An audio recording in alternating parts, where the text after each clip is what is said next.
Welcome everyone. तो आज हम आ गए हैं मोल कंसेप्ट की नेक्स्ट वीडियो लेके, जिसमें हम एम्पेरिकल एंड मॉलिक्यूलर फॉर्मूला के क्वेश्चंस को डिस्कस करेंगे। एंड इसके क्वेश्चंस का पैटर्न एक है, अगर एक क्वेश्चन समझ आ गया तो सारे क्वेश्चंस बहुत इजीली सॉल्व हो जाएंगे। और ये क्वेश्चन क्लास 11th के एग्जामिनेशन पॉइंट ऑफ व्यू से भी बहुत इंपॉर्टेंट है। So let's start a video. सबसे पहले हम समझते हैं कि इसके क्वेश्चंस को हम सॉल्व कैसे करेंगे। उसके लिए मैंने यहाँ पे कुछ स्टेप्स लिखे हैं। स्टेप्स को समझने से पहले हम क्वेश्चंस को पढ़ते हैं, ठीक है। तो सबसे पहले यहाँ पे क्वेश्चन दे क्या रहा है, an organic compound contain carbon इतना परसेंट, हाइड्रोजन इतना percent, if the molecular mass is 30 find its empirical and molecular formula, ठीक है। तो सबसे पहले यहाँ पे जो गिवन है उसे लिख लो। तो यहाँ पे क्या दे रखा है, कार्बन है, हाइड्रोजन है। कार्बन का परसेंटेज कितना दे रखा है 40% और हाइड्रोजन का परसेंटेज कितना है 6.67%, ठीक है।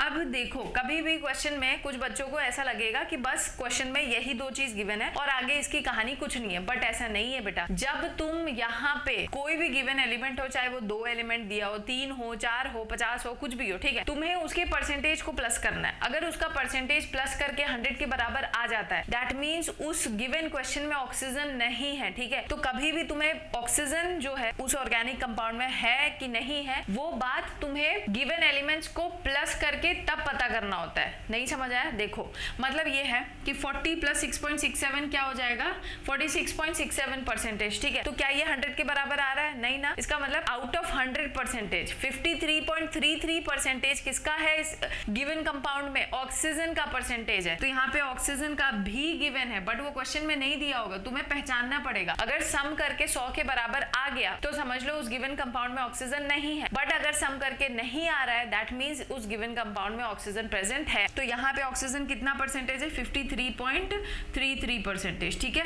अब हमें क्या करना है, इसका एटॉमिक मास लिख लो सबका। जब तुम यहाँ पे सॉल्व करोगे या किसी बुक में देखोगे तो तुम्हें दिखेगा कि हर बुक्स में एटॉमिक मास पहले लिख देते, परसेंटेज बाद में लिखते, तो उससे कोई फर्क नहीं पड़ता, ठीक है। तो अब एटॉमिक मास लिखो। इसका एटॉमिक मास कितना हो जाएगा 12.01, इसका हो जाएगा हाइड्रोजन का 1.008 और ऑक्सीजन का होता है 16, ठीक है। तो ये हमने लिख लिया एटॉमिक मास। अब एटॉमिक मास के बाद यहाँ से स्टेप स्टार्ट होता है, ठीक है। Determination of relative number of moles, मतलब अब हमें थर्ड स्टेप में क्या निकालना है, मोल्स निकालना है। मोल्स निकालने के लिए क्या किया जाता है वो मैंने वहां पे लिखा है। जो भी गिवन परसेंटेज दे रखा है एलिमेंट्स का, उसको उसके एटॉमिक मास से डिवाइड कर दो। मतलब यहाँ पे परसेंटेज कार्बन का कितना है 40, उसको डिवाइड कर दो 12.01 से, ठीक है। यहाँ पे 6.67 डिवाइड कर दो 1.008 से, यहाँ पे 53.33 डिवाइड कर दो 16 से, ठीक है। तो जब इसे सॉल्व करोगे तो हमारा आंसर आएगा 3.33, ये आएगा 6.62 और ये आएगा 3.33, ठीक है। तो ये आ गया हमारा मोल। अब हमें क्या निकालना होता है, सिंपलेस्ट मोल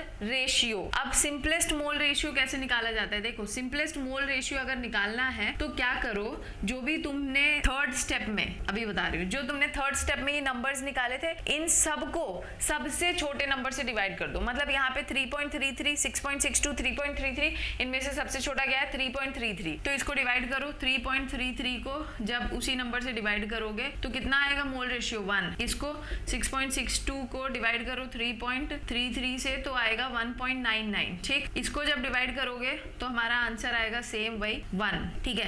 तो यहां तक हमने कर लिया। अब स्टेप 4th क्या होता है, determination of simplest whole number ratio. जो भी तुम्हारे नंबर डिवाइड करके आए उसको उसके सिंपलेस्ट होल नंबर रेशियो में कन्वर्ट कर दो। जैसे ये 1 है तो 1 तो 1 में ही रहेगा, ठीक है। तो यहाँ पे ये 1 ही लिख दो, बट 1.99 को तुम किस में कन्वर्ट कर सकते हो, 2 में कन्वर्ट कर सकते हो ना। मतलब अगर कोई नंबर राउंड ऑफ हो रहा है होल नंबर में तो उसे राउंड ऑफ कर दो। अगर कोई नंबर राउंड ऑफ नहीं हो रहा, मतलब वो राउंड ऑफ से बहुत दूर है, तो उसको किसी ऐसी इंटीजर से मल्टीप्लाई करो कि वो सिंपलेस्ट होल नंबर रेशियो में कन्वर्ट हो जाए। तो ये 1.99 तो किस में कन्वर्ट हो जाएगा, 2 में राउंड ऑफ हो जाएगा, ये 1 हो गया। इसका मतलब हमारा सिंपलेस्ट होल नंबर रेशियो इस पर्टिकुलर कंपाउंड का क्या आया, क्या आएगा, कार्बन 1 है, हाइड्रोजन 2 है, ऑक्सीजन 1 है। तो यही इसका क्या हो जाएगा, इंपेरिकल फॉर्मूला। मतलब इस गिवन क्वेश्चन के लिए मैंने इंपेरिकल फॉर्मूला तो निकाल दिया, बट अब क्वेश्चन यहाँ ये आता है कि मॉलिक्यूलर फॉर्मूला निकालो। तो मॉलिक्यूलर फॉर्मूला निकालने के लिए मैंने प्रीवियस वीडियो में समझा रखा था कि molecular formula is always n times of empirical formula. तो अब हमने इंपेरिकल फॉर्मूला तो निकाल लिया, बट हमें n नहीं पता, तो n को कैसे पता करते हैं। n को पता करने का तरीका क्या है, molecular mass divided by empirical formula mass. मतलब इस क्वेश्चन में मॉलिक्यूलर मास कितना दिया है 30, तो 30 divided by empirical formula mass क्या होगा, इंपेरिकल फॉर्मूला क्या है CH2O, मतलब यहाँ पे कार्बन का एटॉमिक मास लिख लो, हाइड्रोजन का एटॉमिक मास लिख लो और ऑक्सीजन का लिख लो और सबको प्लस कर दो। तो कितना हो जाएगा, कार्बन का कितना होता है 12, हाइड्रोजन का कितना 2, ऑक्सीजन का कितना होता है 16, सबको प्लस करोगे कितना आएगा 30, मतलब इंपेरिकल फॉर्मूला मास भी कितना है 30, तो n का नंबर कितना है 1। तो इसका मतलब इस क्वेश्चन में molecular formula is n of empirical formula, यही तो करते हैं हम। तो n क्या है 1 × CH2O, मतलब मॉलिक्यूलर फॉर्मूला भी इस क्वेश्चन में वही आएगा जो हमारा इंपेरिकल फॉर्मूला होगा। तो आई होप ये क्वेश्चन क्लियर हो गया होगा। और मुझे एक और चीज ये बतानी है कि किसी किसी क्वेश्चन में क्या देखोगे कि वो मॉलिक्यूलर मास तुम्हें डायरेक्ट नहीं देंगे, वहां पे वेपर डेंसिटी वर्ड लिखा होगा। तो अगर वेपर डेंसिटी लिखा होगा तो क्या करोगे, तो कभी भी वेपर डेंसिटी को अगर 2 से मल्टीप्लाई करोगे तो it will always give molecular mass. तो इसी टाइप के क्वेश्चंस हैं जो पूछे जाते हैं। आई होप ये वीडियो समझ आया होगा। अगर कोई डाउट है तो कमेंट सेक्शन में पूछ लो, एंड अगर वीडियो अच्छा लगे then do share it with your friends. मिलते हैं नेक्स्ट वीडियो में जिसमें हम नेक्स्ट टॉपिक को डिस्कस करेंगे, और मैं लास्ट में एक ऐसा वीडियो बनाऊंगी जिसमें मैं सारे क्वेश्चंस को एक साथ डिस्कस कर दूंगी मोल कंसेप्ट के, जो पिछले प्रीवियस ईयर में पूछे गए हैं। आई होप जो मैंने वीडियोस बनाए वो सब अच्छे लग रहे होंगे तुम लोग को। अगर अच्छे लग रहे हैं तो अपने फ्रेंड्स के साथ शेयर करो। मिलते हैं नेक्स्ट वीडियो में, तब तक अपना ध्यान रखो, अच्छे से पढ़ाई करो। Thank you and bye.